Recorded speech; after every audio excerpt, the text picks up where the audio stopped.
Hi everyone, today I'm going to just go through the setting up of the tipper rig. Because of this lockdown, no one's out, and very soon, hopefully within the next 6 weeks, we will be out, and it is prime tipper and leach time. So I thought I'd just do a little preview and show you how to set this up correctly. Now the components we have 150 pound Cat Pro swivels, circle hooks, Cat Pro, 60 pound fluorocarbon heli rattle.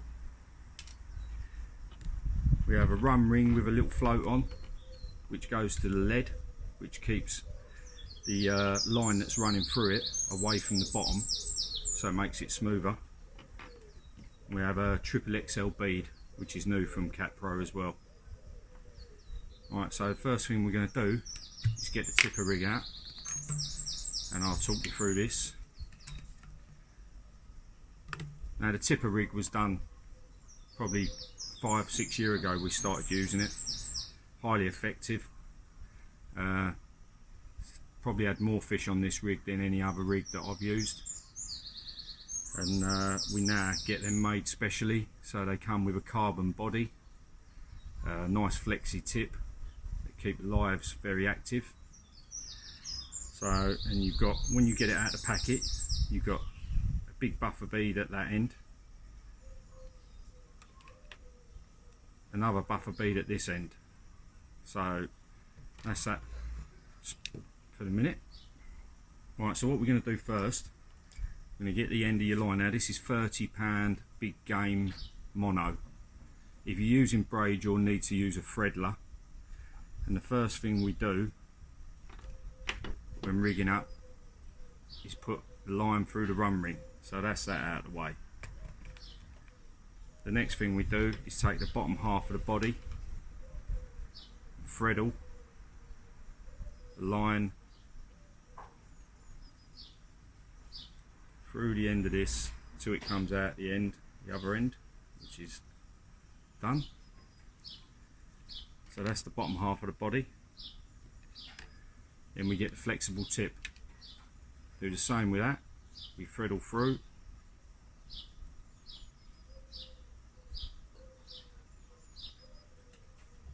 till that comes out the end.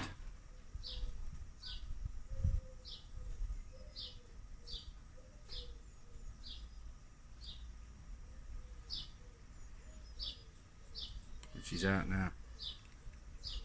Make sure you've got plenty of line off the spool, because you don't want it pulling back through. And what you do is you push the end of this into the body of the tipper, and then push that fitting down.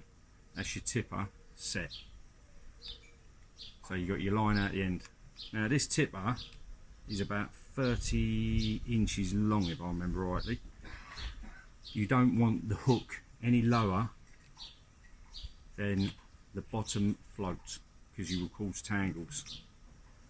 So take your fluorocarbon, which is 60 pound, measure it off the same length, give yourself a couple of more inches and snip that off.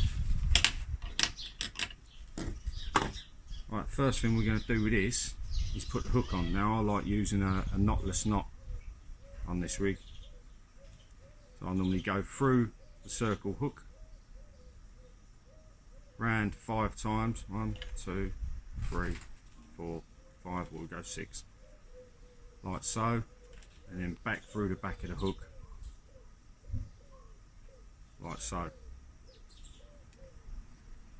and give it a good pull with a knot puller, so it's nice and tight. Now you'll find with fluorocarbon it can be a bit springy, so what I do is I tab it with a little bit of super glue just to hold the knot from springing back.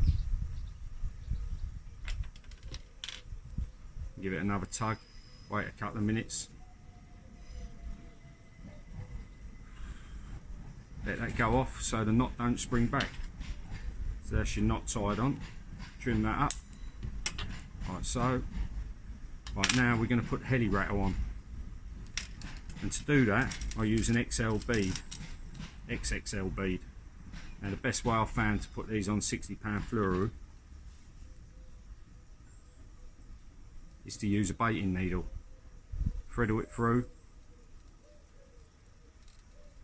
put that over there, push that down onto the 60-pound fluoro straight away on. Now that needs to sit about 2 inches above the hook. And all we do then is put the heli rattle, which will, using these on waters without any piking, will probably up your catch rate by about 20%. You just spread all that down. That is job done. That's your bottom of your rig. Now before you go any further, give this a good stretch. Now with fluorocarbon, if you stretch it out, it will stay straight. So now that is dead straight. That's your end rig done. Next thing we're going to do is re-measure it, which is about right at the moment. Snip a little bit off the end, that little bit of damaged bit that I've bent the put the float stop on. Next thing we're going to do, we're going to get a 150-pound Cat Pro swivel. I'm going to do a Paloma knot on this end, which is doubled through,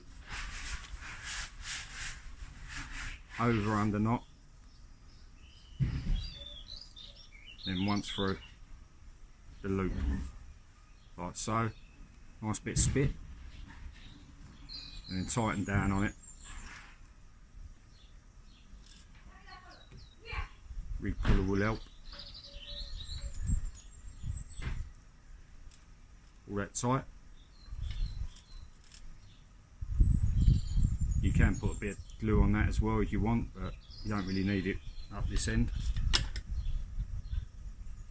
Cut that tag end off. So that's your trace fully done.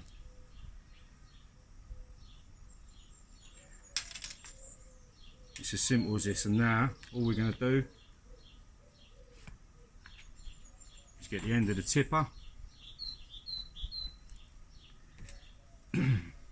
connect it to the main line.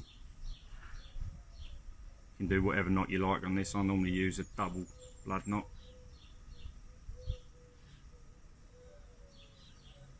Six turns through, go through, and then back through again. Plenty of spit. Pull it down. That's that end done. Take the tag end off. And what you do is you pull the other end of the line out to the tipper. Tipper end up. So the swivel is owned by the silicon tubing. Now this, using this rig like this, makes this a totally safe rig. If you snap off, the fish can pull the swivel out from the rig, and obviously all it's got in it is a hook. If it's barbless, it will lose it. All you do is push that over the end,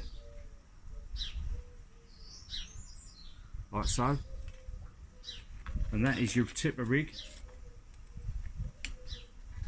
complete.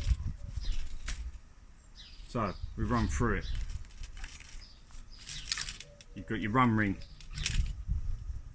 with your lead on, body of the tipper to the head, then the flexi tip, then your 60-pound fluoro, your heli rattles, your circle hook, and as you look at that, when that's bent over, the hook is no further down the rig than the float. Now when you're fishing this, I see a lot of people fishing it upright in the water like that. Now you can fish it like that, but a more effective way of fishing it is fishing it at about 10:30, 11 o'clock angle. So then that bait is fishing at about a foot deep. Obviously I use normally 2 leeches if they're small ones. I go straight on the hook, I don't bother with clips. Some people use clips, they do work with the clips, no problem at all. But to be quite honest. I've not found any difference whatsoever.